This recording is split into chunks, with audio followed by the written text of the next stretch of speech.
The hum of fluorescent lights was the soundtrack of my life back then, echoing over endless spreadsheets in a cold gray office where nobody even remembered my last name. I was 23, working 60-hour weeks at Barrett Financial, an accounting firm that treated junior staff like we were disposable batteries. Burn us out, swap us out. My head was pounding that day, numbers blurring on the screen, but I couldn't afford to slow down. My kid sister Emily was 17 and hooked up to machines 3 times a week. Her kidneys were failing, and every month I got another bill that felt like a punch to the gut. My parents' insurance had maxed out months ago, and it was just me now hustling, saving every cent, eating instant noodles while I skipped lunch breaks to squeeze in overtime. "Jess, are you okay? You look pale." Diane from the next cubicle whispered, her brows knitting with concern. I forced a smile, waving her off.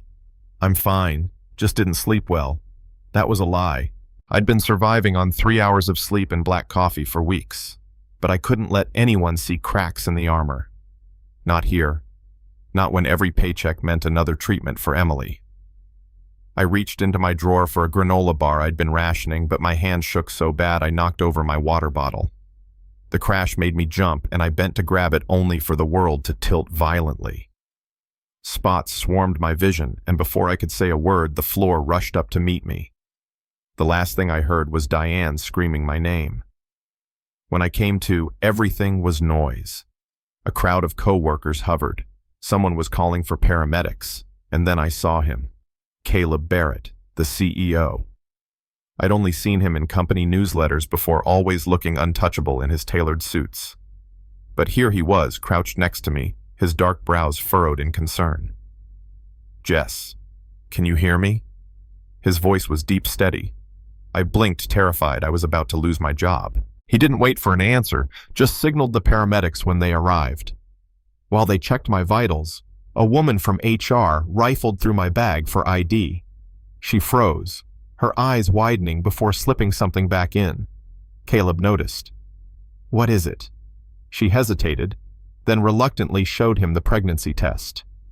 2 bright pink lines. My heart stopped. The humiliation burned hotter than the dizziness. My secret was out, except I hadn't even processed it myself yet. When I woke up again, I was in an ER bed, an IV in my arm. Caleb Barrett himself stood at the foot of my bed. His tie loosened, his expression unreadable. "You scared the hell out of everyone back there," he said, his voice softer now. "You're not losing your job. Focus on getting better." I opened my mouth to protest, but the words caught in my throat. He was already gone, leaving behind a promise I couldn't believe. That night, Caleb's mind was elsewhere. He was a man who'd buried a wife 2 years earlier, who hadn't set foot in a hospital since her final day. But something about the pale girl who collapsed in his building wouldn't let him sleep. He pulled up my employee file, scrolling through glowing performance reviews, minimal sick days, and an emergency contact, Emily Hayes, 17. He called his assistant. "Find out where she's being treated," he ordered. The next afternoon, I woke up to find him standing in my hospital room. He looked out of place, a CEO in a cheap chair, his hands clasped. "You shouldn't be apologizing," he said when I stumbled over my words. "You're working yourself into the ground." "For what?" Tears welled up despite my best efforts. "My sister, she needs dialysis. I'm all she has." His face softened, the tension in his jaw loosening. For a long moment, he said nothing, just watched me like he was seeing more than I wanted him to. When I got out of the hospital, I was summoned to his office. I expected a termination letter. Instead, he offered me a job. "My assistant is retiring. I need someone who's smart, discreet, relentless. That's you." I blinked at him, stunned. "Sir, I don't have that kind of experience." "Jess," he said firmly, "I've seen your work. I know what you're capable of."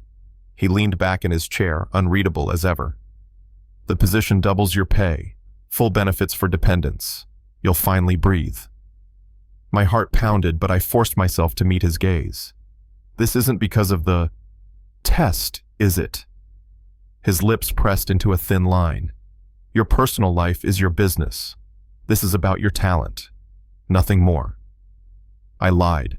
I said it wasn't mine, that it belonged to a scared roommate. He accepted it without question, and I walked out of that office with a promotion and a secret gnawing at me like a knife in the gut. Working for Caleb was a whirlwind. He was brilliant, intimidating, and utterly private. The tabloids called him the widower CEO, a man who'd lost his wife Julia to leukemia and threw himself into work to drown the grief. At first, I was terrified of disappointing him, but he wasn't cruel like the senior managers downstairs. He remembered Emily's appointments, shifted my hours when I needed to take her to treatments, even sent anonymous donations to the clinic. Slowly, he became more than a boss. He was a man carrying his own ghosts, and he saw right through my armor. Then came the gala. He asked me to accompany him in a strictly professional capacity to accept an award for his donations to the Julia Barrett Oncology Wing. I spent an entire night crying in front of a mirror, trying to convince myself I belonged in that elegant navy gown. When Caleb arrived at my apartment in a sleek black car, his eyes flickered just for a second with something like admiration. "You look perfect," he said quietly. At the gala, surrounded by crystal chandeliers and whispered gossip, I guided him through handshakes and conversations. He stayed close, his hand brushing my arm to steady me through the crowd. But when they showed Julia's picture on the big screen, I saw his jaw tighten, his knuckles whiten around his glass. Without thinking, I reached for his hand under the table. He turned his palm up and gripped mine like a lifeline. When he took the stage, his voice was steady, but his words cut deep. Hope, he said, isn't just about funding machines and treatments. It's about standing beside the people who fight battles nobody sees. His eyes found mine. Sometimes the ones who need help most are the ones who never ask. The applause thundered, but I barely heard it. He was talking about me. Later that night, under the cool city sky, he turned to thank me. I smiled, my hand unconsciously drifting to my stomach. That's when it happened, the first kick. I gasped, and he froze. "Jess, what's wrong?" I couldn't lie anymore. "I'm pregnant," I blurted out.